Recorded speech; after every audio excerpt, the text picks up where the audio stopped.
தாராபுரம் அரசு மேல்நிலைப் பள்ளியில் மாணவர்களுக்கு விலையில்லாத மிதிவண்டிகள் வழங்கப்பட்டது.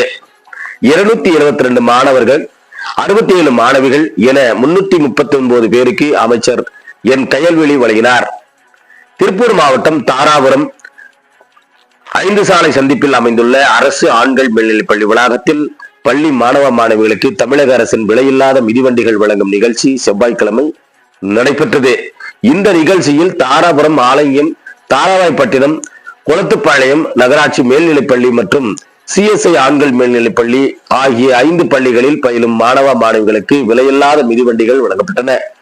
பள்ளி தலைமை ஆசிரியர் சங்கீதா தலைமையில் நடைபெற்ற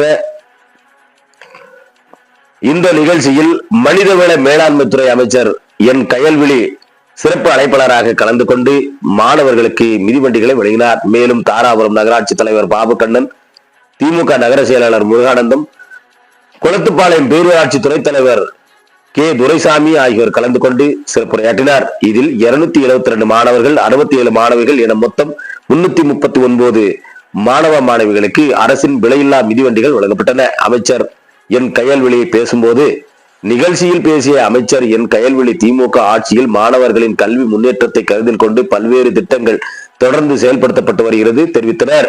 விலையில்லாத மிதிவண்டிகள் வழங்கும் திட்டத்தின் மூலமாக கிராமப்புற மற்றும் நகர்ப்புற மாணவர்கள் பள்ளிகளுக்கு எளிதாக சென்று வர முடிகிறது.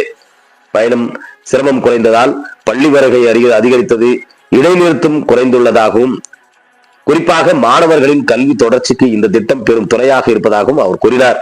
மேலும் தமிழக அரசு மாணவர்களுக்காக விலையில்லாத பாட புத்தகங்கள், விலையில்லாத சீருடைகள், மடிக்கணினி வழங்கும் திட்டம், காலை உணவு திட்டம், கல்வி உதவித்தொகைகள், பள்ளி உட்கட்டமைப்பு மேம்பாட்டு பணிகள் போன்ற பல்வேறு திட்டங்களை செயல்படுத்தி வருவதாக அமைச்சர் தெரிவித்தார்.